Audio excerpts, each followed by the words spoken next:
Et nous sommes de retour au plateau pour la dernière partie de cette émission. Nous abordons notre quatrième et dernier sujet, le sujet Togo bien évidemment, meilleur réformateur en Afrique de l'Ouest selon un nouveau rapport. Le Togo est donc classé premier dans la sous-région ouest-africaine et troisième en Afrique subsaharienne sur 50 pays évalués par le programme Biredi. Nous allons mieux comprendre ce programme.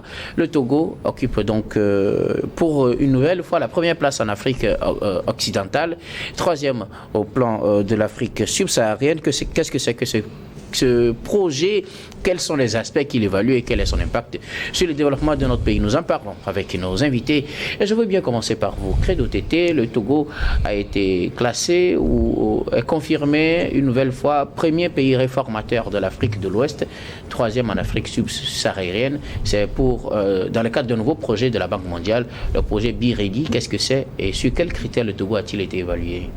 Oui, il faut dire que Biredi, en fait, c'est un système d'évaluation de l'environnement des affaires et mené par le groupe de la Banque mondiale et qui sert également d'information sur le développement du secteur privé. Et il faut déjà planter le décor pour dire que nous avons au Togo un secteur privé qui est un moteur essentiel de la croissance et du développement de notre pays, et cela nécessite par ricochet un environnement qui soit favorable à sa prospérité. Donc Biredi, c'est à l'opposé de Dream Business que nous avions connu avec le même groupe de la Banque mondiale, mais Biredi est beaucoup plus bénéficiaire d'indicateurs. Donc c'est dire que c'est assez sélectif, et Biredi s'adresse directement aux entreprises du secteur privé, en ce sens qu'il y a des échantillons des acteurs du secteur privé qui sont questionnés et qui remontent les informations. Si nous prenons le meilleur ou bien les meilleurs scores faits par le Togo dans le classement Biredi Business Ready de 2024, il faut tout d'abord comprendre qu'il s'agit de trois piliers. Et en termes de piliers, donc, il faut interroger le cadre réglementaire, les services publics et puis l'efficacité opérationnelle. Et vous allez, je sais que ça vous brûle de me demander en quoi est-ce que le Togo a été performant. Mais le Togo a été performant surtout dans l'indicateur création d'entreprise.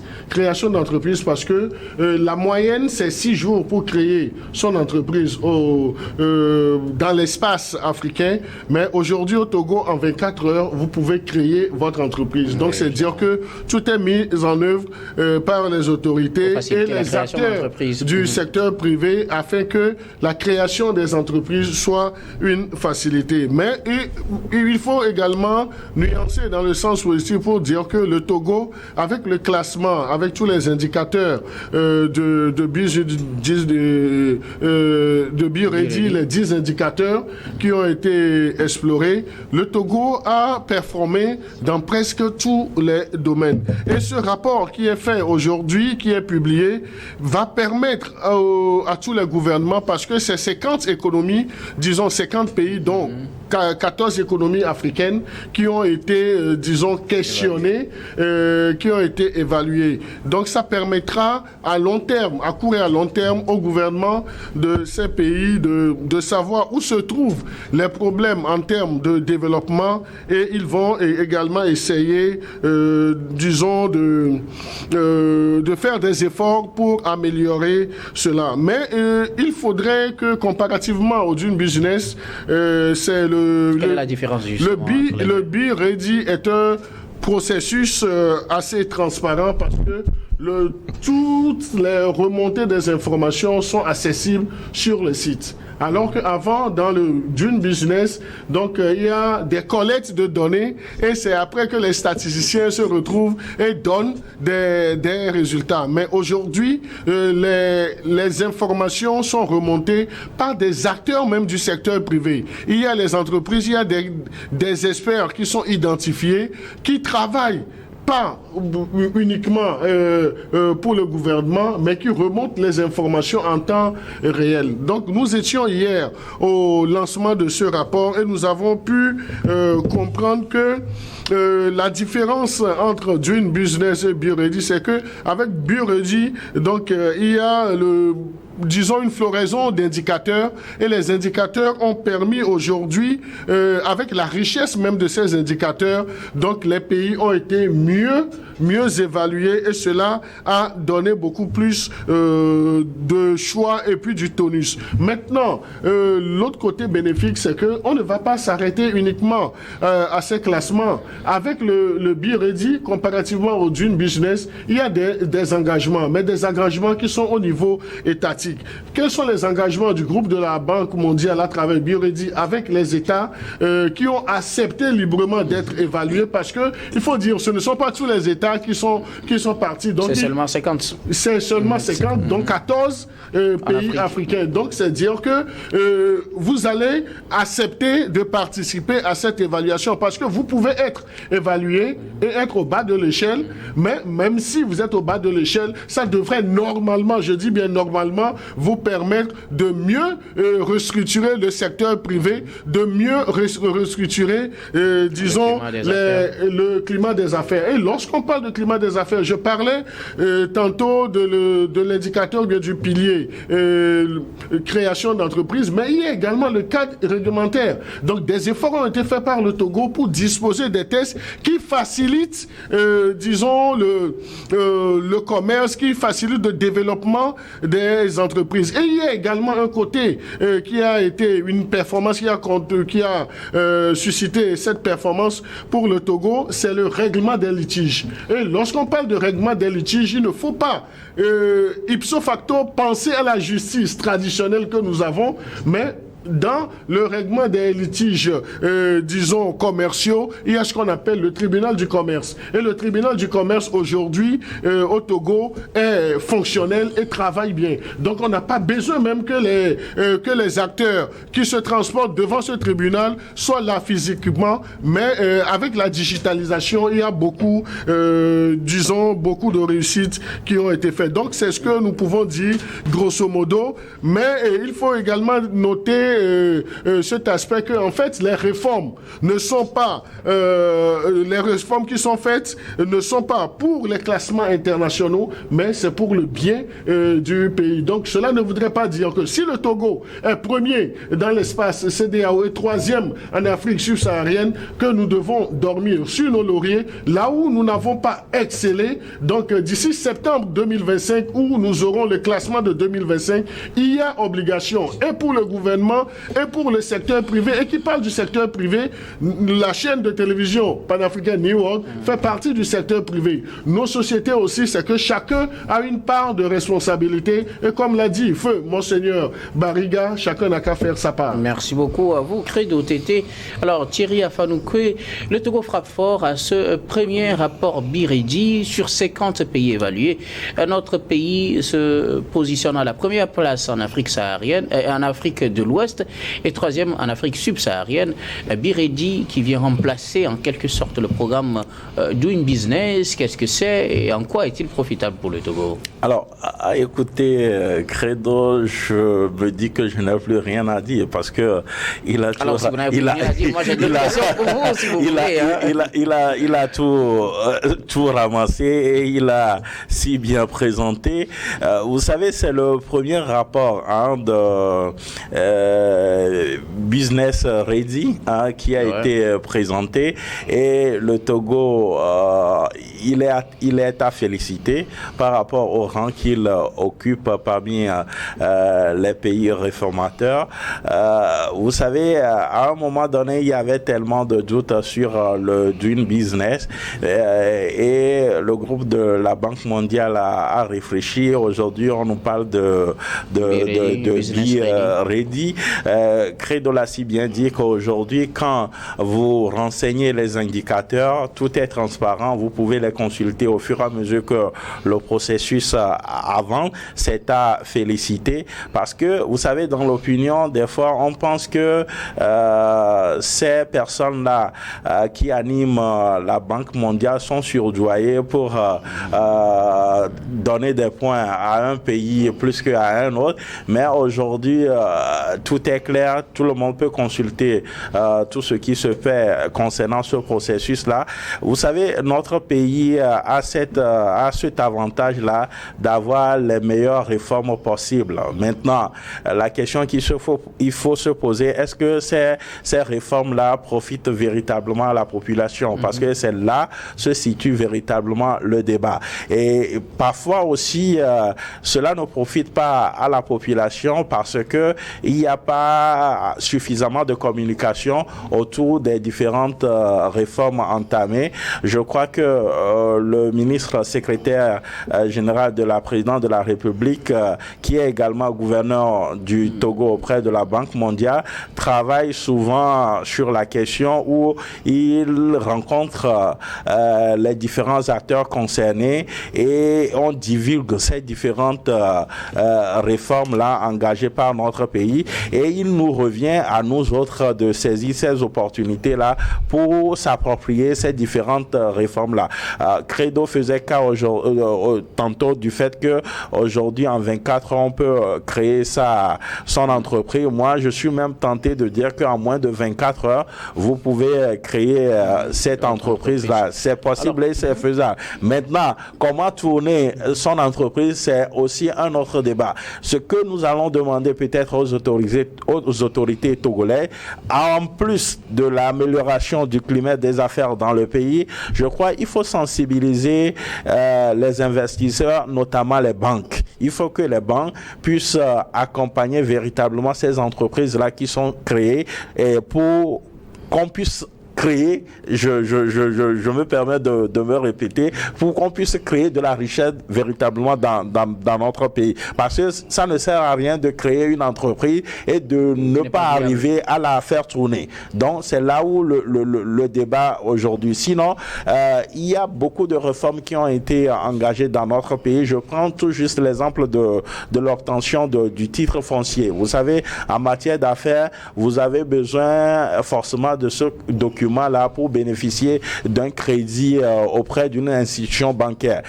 Il y a encore quelques années, pour obtenir ce document-là, il faut passer des années et des années avant que vous ne l'obteniez. Mais aujourd'hui, il y a tellement de facilité que vous n'avez pas besoin forcément de boucler tous les 12 mois avant d'avoir ce document si votre terrain ne souffre d'aucun litige. Donc, voilà les réformes dont nous parlons. Donc, ce que moi je demanderai aux autorités, c'est qu'il faut travailler davantage pour que ces réformes-là puissent être ressenties ou puissent être profitables véritablement aux Togolais que nous sommes et aussi aux investisseurs étrangers. Parce qu'on a l'impression que aujourd'hui les réformes sont là, mais ça ne nous profite pas assez. Peut-être que les gens n'ont pas l'information ou encore il y a des compléments à faire pour qu'on puisse jouir véritablement de ces réformes-là. Merci beaucoup à vous Thierry, afin que vous avez profité pour répondre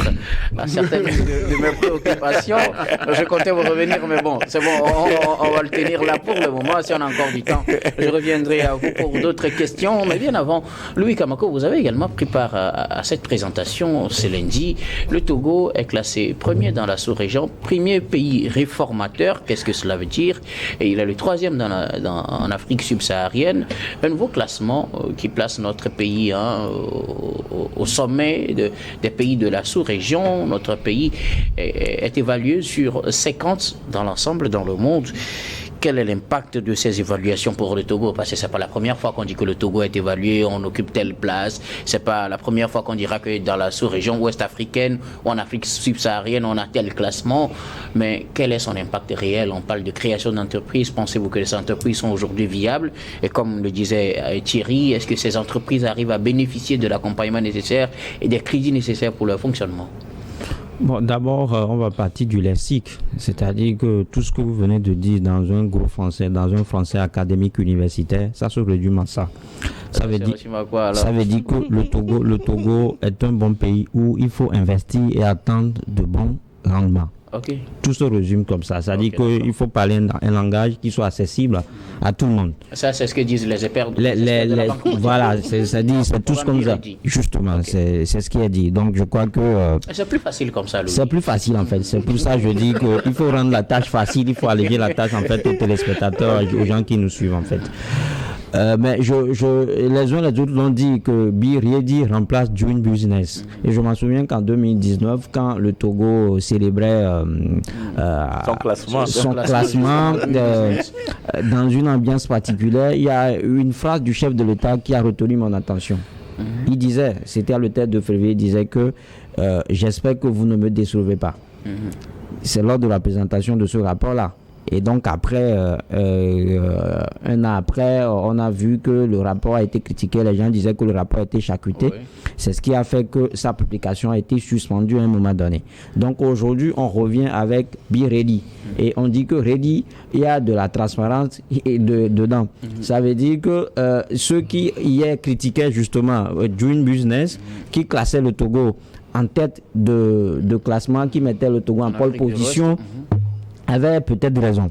Donc c'est pour ça que je dis que maintenant on a mis beaucoup plus de transparence pour que ça claire pour tout le monde. Bon, si on le dit, qui sait que demain on nous dira que Be Ready aussi n'a pas été transparent à un moment donné. Mais cette fois-ci, on a mis les acteurs du secteur privé au centre de ce classement.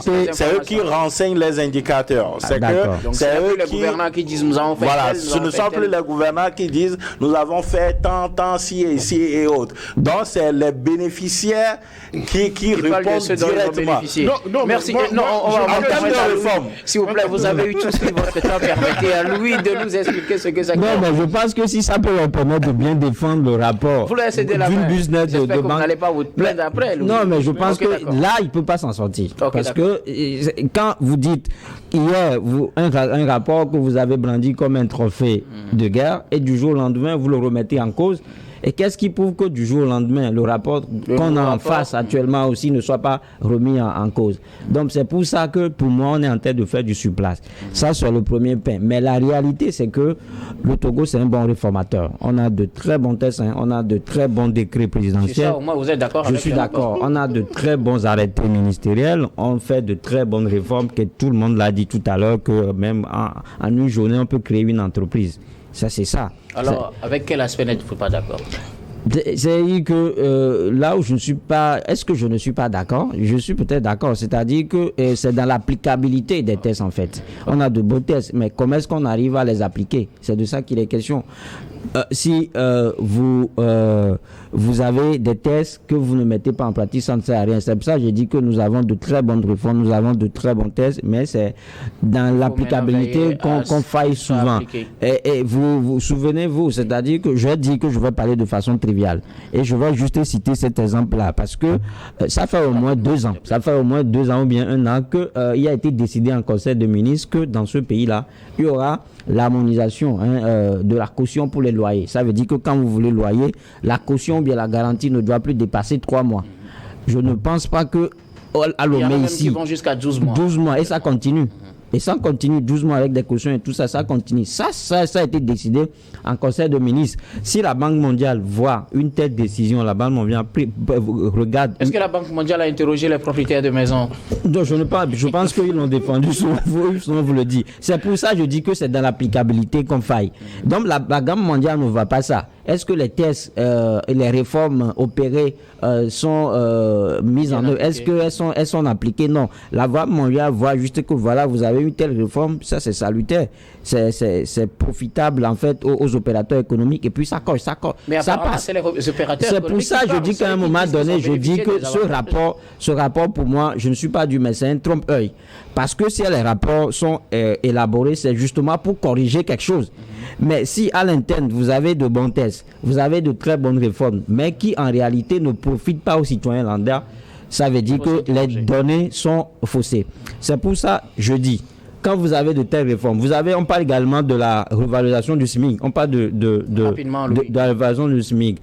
Heureusement que je partage le patron avec les patrons de presse. Ils ne sont pas seulement que des directeurs de population, mais des patrons de presse. Je ne suis pas en train de les déséguer. Mais je ne pense pas qu'aujourd'hui, quelqu'un peut se targuer et me dire que lui, il respecte la grille salariale, en fait, qui a été, destinée ou bien qui a été... mais qu'est-ce que... Mon cher ami Louis... Justement, parce que qu'est-ce que j'en sais? Je ne vais pas leur demander en fait de dévoiler... Je ne vais pas leur demander de dévoiler le salaire de leurs employés ici. Mais je suis employé aussi. Je suis employé, je sais de quoi je parle. Donc ça veut dire qu'on a de bons tests, mais c'est... Il faut veiller à ce qu'ils soient correctement appliqués. Pourquoi est-ce que... Bon, je vais peut-être terminer là. Finalement, c'est lui qui a le monopole. Non, je n'ai pas le monopole de la parole. Finalement, c'est lui qui a le monopole des comptes vérités. La compte vérité, l'appréciation de la compte vérité, est-ce que il y a une différence entre faire de la dissertation et faire du commentaire composé. Merci beaucoup. Donc c'est juste pas à l'école de français aujourd'hui. Donc c'est juste pour le ici, il ne s'agit pas de la dissertation ni du commentaire. Mais qu'il ait le temps de mieux apprendre ce qu'est le business review. Je pense que nos téléspectateurs nous ont bien compris. On a compris l'essentiel de ce classement et c'est ce qui est important. Je n'ai pas eu suffisamment de temps pour dire ce que je voulais dire. D'améliorer en tout cas les résultats. Merci beaucoup à vous tous d'avoir contribué à animer ce numéro de Regard Croisé. Nous arrivons donc à la fin de ce numéro, mais avant de nous quitter comme d'habitude, nous allons faire notre dernier tour de table. Ce sera pour vos mots de fin sur un sujet de votre choix. Je commence avec vous, Thierry Afanoukoé. Alors, le sujet dont je veux parler, c'est ce qui se passe aujourd'hui à la frontière Togo-Ghana avec le développement anarchique des stations, des gares routières sauvages. Et ce qui est à craindre, c'est que ces personnes qui traversent ces frontières-là, à mon sens, ne sont pas suffisamment contrôlées parce que ces personnes font le choix de ne pas passer par la frontière principale pour rentrer que ce soit au Togo ou du côté du Ghana. Or, vous savez qu'aujourd'hui, on parle du terrorisme, donc j'appelle les autorités à mettre fin à ces stations, à ces gares sauvages-là pour la sécurité de notre pays. Parce que vous savez que cette frontière-là s'ouvre sur notre capitale et il faut renforcer la sécurité de ce côté. Merci beaucoup. Thierry Afanoukoé, vous êtes journaliste et directeur de publication de Gapola.tg. Merci d'avoir répondu à notre invitation. Merci à vous. Louis Kamako, vous de fin. Non, je voulais juste continuer avec le sujet pour dire que, en fait, c'est-à-dire que ça tourne, l'économie tourne au plan national, mais le fait que ça ne se ressente pas dans le panier de la ménagère, c'est juste parce que nous ne consommons pas local. C'est-à-dire qu'on a une économie qui est tournée vers l'extérieur, tout ce que nous faisons. D'abord, ce matin déjà, quand tu t'es levé, tu es allé dans la douche, tu t'es brossé les dents, la pâte dentifrice, ça ne se vend pas, ça ne se fabrique pas au Togo. Ça veut dire que tu paies, mais tu rends un pays étranger riche. Donc c'est ça le problème en fait. Mais sinon économiquement ça touche. Et moi j'ai été peut-être déçu de voir qu'hier à cette présentation là tous étaient encore en costume, en cravate, alors qu'on nous parle de moi de consommer local. On peut consommer en portant du cravate mais qui soit cousu au Togo, des vestes qui soient cousues au Togo comme mon cas tout à l'heure. Et merci beaucoup à vous Louis Kamako, vous êtes journaliste et analyste politique. Merci d'être passé sur ce plateau. Merci d'avoir conduit le bateau à mon port. Vos mots de fin. Non, je vais toujours rester dans le schéma de l'économie pour dire en fait, ça c'est juste une précision. Lorsqu'on se décide à créer son entreprise, c'est qu'en amont on a son plan d'affaires. On ne crée pas l'entreprise pour dire que c'est le gouvernement qui va faire prospérer son entreprise. Et redire à mon cher ami Louis Kamako qu'il y a une différence entre faire la dissertation et le commentaire composé, et c'est des méthodologies qu'il faut. Le Dual Business a ça, et le BIREDI a sa méthodologie, et les domaines sont les 10 indicateurs avec des clés qu'on a comme piliers, et les 3 piliers, c'est le cadre réglementaire, le service public, l'efficacité opérationnelle. Et le Togo, aujourd'hui, doit travailler sur le pilier service public. Merci beaucoup. Donc, il y a des efforts qui sont faits. Nous disons félicitations à la cellule climat des affaires, félicitations. Merci également à toutes les équipes techniques et rédactionnelles qui nous ont aidés à préparer et à présenter cette émission. Merci beaucoup à Richard Kourfanga à la réalisation, à Xavier Koudano à la diffusion et à Rebecca Vesso à la caméra. Et surtout à vous, très chers téléspectateurs, de nous avoir suivis. C'est la fin de ce numéro. Je vous retrouve demain avec le même plaisir pour un autre numéro.